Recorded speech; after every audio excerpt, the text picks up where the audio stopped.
ಆಗಿ ಇರಬೇಕು. ಹಿಂಗೆ ನೆಟ್ಟಿಗೆ ನೋಡಿ, ಬೆನ್ಮೂಳೆ ಬೆಂಡಾಗಬಾರ್ದು.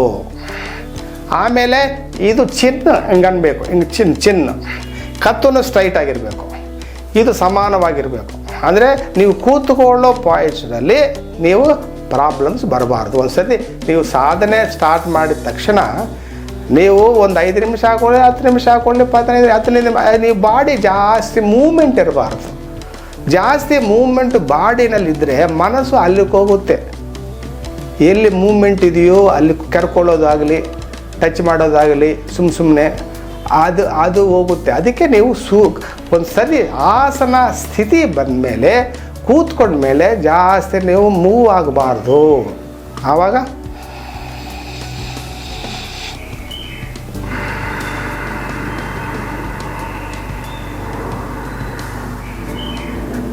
ಇದರವೆಲ್ಲ ಬೆನಿಫಿಟ್ಸ್ ಏನಪ್ಪ ಅಂದರೆ, ಫಸ್ಟ್ ನಿಮ್ಮ ಬ್ಲಡ್ ಪ್ಯೂರಿಫೈ ಆಗುತ್ತೆ, ಬ್ಲಡ್ ಪ್ಯೂರಿಫಿಕೇಷನ್ ಆಗಿ ನಿಮ್ಮ ಪ್ರಾಣ ಉದ್ಧಾರ ಆಗುತ್ತೆ. ಇನ್ನೊಂದು ಬೆನಿಫಿಟ್ ಅಂದರೆ ಮನಸ್ಸು ಥಾಟ್ಸ್ ಭಾಳಷ್ಟು ಕಮ್ಮಿ ಆಗ್ತವೆ. ನಿಮ್ಮ ಮನಸ್ಸಿನಲ್ಲಿರೋ ಯೋಚನೆಗಳು ಭಾಳ ಇದು ಮಾಡೋ ಟೈಮಲ್ಲಿ ನಿಮಗೆ ಏನು ಯೋಚನೆ ಬರೋದಿಲ್ಲ. ನೋಡಿ,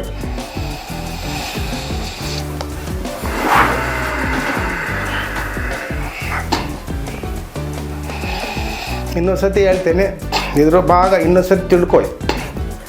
3 dimensional breathing or 3 sectional breathing ಅಂದರೆ ಏನಂದರೆ, ಇಲ್ಲಿಂದ ಹೊಟ್ಟೆ ನಾಭಿ ಇದಲ್ವ, ನಾಭಿ ಕೆಳಗಡೆ ಮೂಲಾಧಾರ ಚಕ್ರ ಅಲ್ಲಿರೋದು, ಅಲ್ಲಿಂದ ಮೂಲಾಧಾರ ಚಕ್ರ, ಸ್ವಾಧಿಷ್ಠಾನ ಚಕ್ರ, ಮಣಿಪುರ ಚಕ್ರ, ಅನಾಹತ ಚಕ್ರ, ವಿಶುದ್ಧಿ ಚಕ್ರ, ಆಜ್ಞಾ ಚಕ್ರ ತನಕ ಹೋಗ್ಬೇಕು. ಚಕ್ರಗಳು ದಾಟ್ಕೊಂಡು ಹೋಗುತ್ತೆ ಈ ಉಸಿರು. ಚಕ್ರಗಳು ಮುಟ್ತಾ ಹೋಗುತ್ತೆ. ಯಾವಾಗ ಚಕ್ರಗಳು ನೀವು ಮುಟ್ಟಿದಿರೋ ಆವಾಗ ಕುಂಡಲಿನಿನೂ ಯೋಗಮನೂ ಆಗುತ್ತೆ. ಕುಂಡಲಿನಿ ಯೋಗಮ್ ಸಪ್ರೇಟಾಗಿ ಹೇಳ್ತೀನಿ. ಇವಾಗ ಏನಂದರೆ ಬೆನ್ಮೂಳೆ ಅಲ್ಲಿ ಎಲ್ಲ ಚಕ್ರಗಳು ಇದೆ.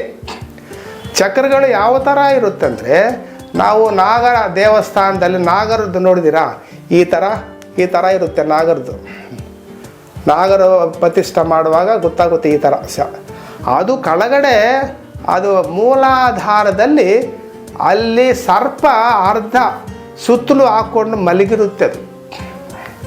ಆ ಸರ್ಪ ಅನ್ನೋದು ಅದು ಕುಂಡಲಿನಿ ಯೋಗಮ್ ಅಂತಾರೆ ಅದನ್ನು. ಅದು ನೀವು ಕೋಲ್ ತಗೊಂಡು ಹೊಡಿಬೇಕು, ಅದು ಮೇಲೆ ಕೇಳಬೇಕಂದ್ರೆ ತಟ್ಟಬೇಕು ಆ ಸರ್ಪನ. ಅಲ್ಲಿರೋದು ಮೂಲಾಧಾರದಲ್ಲಿ ಅಲ್ಲಿರುತ್ತೆ. ಅದು ತಟ್ಟಿದರೆ ಏನಾಗುತ್ತೆ, ಅದು ಸ್ವಲ್ಪ ಹೆಚ್ಚಿಟ್ಕೊಳ್ಳುತ್ತೆ. ಆ ತಟ್ಟೋದೇನೆ ಈ ಪ್ರಾಣಾಯಾಮ ಮಾಡೋದು. ಈ ಥರ ಆಮೇಲೆ ಈ ಥರ ಸರ್ಪರೂಪದಲ್ಲಿ ಈ ಜಾಯಿಂಟ್ಸ್ ಇರುತ್ತಲ್ವಾ, ಒಂದೊಂದು ಜಾಯಿಂಟು ಒಂದೊಂದು ಚಕ್ರಕ್ಕೆ ಒಂದೊಂದು ಸುತ್ತು ಈ ಥರ ಇರುತ್ತೆ. ಮೇಲಕ್ಕೆ ಹೋಗಿ ಆಮೇಲೆ ಇಲ್ಲಿಗೆ ಬರುತ್ತೆ.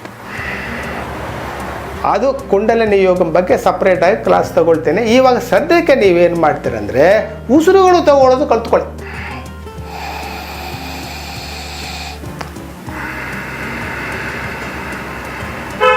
ನೋಡಿ, ಈ ಥರ ನೋಡಿ, ಜಾಸ್ತಿ ಕದಲ್ಬಾರ್ದು, ಬಟ್ ಹೊಟ್ಟೆ ಕದಲ್ಬೇಕು ಸ್ವಲ್ಪ. ಹೊಟ್ಟೆನಲ್ಲಿ ನೋಡಿ, ಹೊಟ್ಟೆನಲ್ಲಿ ಇವಾಗ ಉಸಿರು ತಗೊಂಡ್ರೆ ಸ್ವಲ್ಪ ಗಟ್ಟಿಯಾಗಿದೆ ಇಲ್ಲಿ. ಆ ಥರ. ಇನ್ನೊಂದು ಪ್ರಾಣಾಯಾಮ ಹೇಳ್ತೀನಿ, ಮುದ್ರೆ ಜೊತೆ ಪ್ರಾಣಾಯಾಮ ಹಾಕಿದರೆ ಭಾಳ ಒಳ್ಳೆಯದು.